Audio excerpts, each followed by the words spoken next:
Hello friends, welcome to IAS Yatra. Friends, आज का topic है भारत ब्राज़ील दक्षिण अफ्रीका अर्थात इप्सा महिला फोरम की बैठक। तो फ्रेंड्स, बहुत ज़्यादा इंपॉर्टेंट टॉपिक है ये। शुरू करते हैं इस वीडियो को और सबसे पहले जान लेते हैं कि ये चर्चा में क्यों है। तो हाल ही में छठे भारत ब्राज़ील दक्षिण अफ्रीका अर्थात इंडिया ब्राज़ील साउथ अफ्रीका या इप्सा महिला फोरम की बैठक का आयोजन किया गया। वर्तमान में भारत इप्सा संवाद मंच का अध्यक्ष है। अब जान लेते हैं फ्रेंड्स बैठक की मुख्य विशेषताओं के विषय में। वर्ष 2020 को निम्नलिखित के संदर्भ में याद किया जाता है। पहला, बीजिंग घोषणा और प्लेटफॉर्म फॉर एक्शन अर्थात बीडीएफए की 25वीं वर्षगांठ। बीजिंग में आयोजित वर्ष 1995 का चतुर्थ संयुक्त राष्ट्र विश्व महिला सम्मेलन संयुक्त राष्ट्र की अब तक की सबसे बड़ी सभाओं में से एक था तथा विश्व में लैंगिक समानता और महिला सशक्तिकरण की दिशा में एक महत्वपूर्ण कदम था।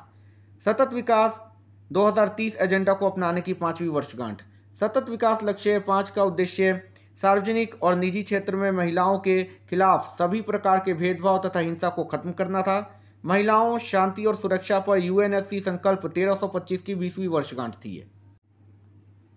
यूएन वुमेन की स्थापना का एक दशक। यूएन वुमेन, जो लैंगिक समानता और महिलाओं के सशक्तिकरण के लिए समर्पित संयुक्त राष्ट्र का एक संगठन है, ने वर्ष 2020 में अपनी स्थापना के 10 वर्ष पूरे किए। दूसरे देशों को कोविड-19 की चुनौतियों से निपटने के लिए टीके, मास्क, सैनिटाइजर, पीपीई किट आदि देने के लिए भारत सरकार के प्रयासों की सराहना की गई। अब जान लेते हैं फ्रेंड्स, महिला सशक्तिकरण की दिशा में भारत के क्या प्रयास रहे हैं। सबसे पहले, भारतीय संविधान में अनुच्छेद 14 से 16 के अंतर्गत पुरुषों और महिलाओं को समान अधिकार मिले हैं। भारत ने वर्ष 1980 में the convention on the elimination of all forms of discrimination against women अर्थात CEWAW पर हस्ताक्षर किए और वर्ष 1993 में कुछ आरक्षणों के साथ इसकी पुष्टि की। दहेज और घरेलू हिंसा से सुरक्षा प्रदान करने के लिए ऐसी घटनाओं को दहेज निषेध अधिनियम 1961 और घरेलू हिंसा अधिनियम 2005 के माध्यम से आपराधिक घोषित किया गया। सरकार ने वर्ष 2017 में निजी क्षेत्र में मातृत्व लाभ अधिनियम के अंतर्गत मातृत्व अवकाश को 12 सप्ताह से बढ़ाकर 26 सप्ताह कर दिया है। कार्यस्थल पर महिलाओं का यौन उत्पीड़न रोकथाम, निषेध और निवारण अधिनियम 2013 सभी महिलाओं को सार्वजनिक तथा निजी दोनों क्षेत्रों में कार्यस्थलों पर यौन उत्पीड़न से बचाता है। सुप्रीम कोर्ट ने वर्ष 2020 में महिला अधिकारियों को सेना में स्थायी कमीशन देने का निर्णय दिया। महिला आरक्षण विधेयक को पारित करने का प्रयास, इससे भारतीय राजनीति में सभी स्तरों पर महिलाओं को 33% सीटों का आरक्षण मिल जाएगा। बेटी बचाओ बेटी पढ़ाओ, प्रधानमंत्री उज्ज्वला योजना, गरीबी रेखा से नीचे के परिवारों की महिलाओं को गैस कनेक्शन प्रदान करने की योजना आदि लैंगिक समानता को बढ़ावा देने वाली सरकार की फ्लैगशिप योजनाएं हैं। भारत ने जहां मानव विकास हेतु कुछ उपाय किए हैं, वहीं लैंगिक समानता को लेकर तुलनात्मक रूप से कम प्रयास किए गए हैं। विश्व आर्थिक मंच अर्थात वर्ल्ड इकोनॉमिक फोरम द्वारा जारी वैश्विक लैंगिक अंतराल रिपोर्ट अर्थात ग्लोबल जेंडर गैप रिपोर्ट में भारत की रैंकिंग वर्ष 2018 में 108वें स्थान से घटकर वर्ष 2020 में 112वें स्थान पर आ गई। अब जान लेते हैं फ्रेंड्स भारत ब्राज़ील दक्षिण अफ्रीका संवाद मंच के विषय में अर्थात इप्सा के विषय में। इप्सा संवाद मंच भारत, ब्राज़ील, दक्षिण अफ्रीका के बीच सहयोग को बढ़ावा देने के लिए एक त्रिपक्षीय समूह है। इसका गठन कब हुआ था? इन तीनों देशों के विदेश मंत्रियों की 6 जून 2003 को ब्राजीलिया में हुई बैठक में इस समूह को औपचारिक रूप दिया गया तथा इसका नाम इप्सा वार्ता मंच अर्थात इप्सा डायलॉग फोरम रखा गया और ब्राजीलिया घोषणा अर्थात ब्राजीलिया डिक्लेरेशन की गई। मुख्यालय कहाँ है इसका? इप्सा का मुख्यालय या स्थायी कार्यकारी सचिवालय नहीं है, इसे राज्य और सरकार के प्रमुखों के शिखर सम्मेलन के रूप में जाना जाता है।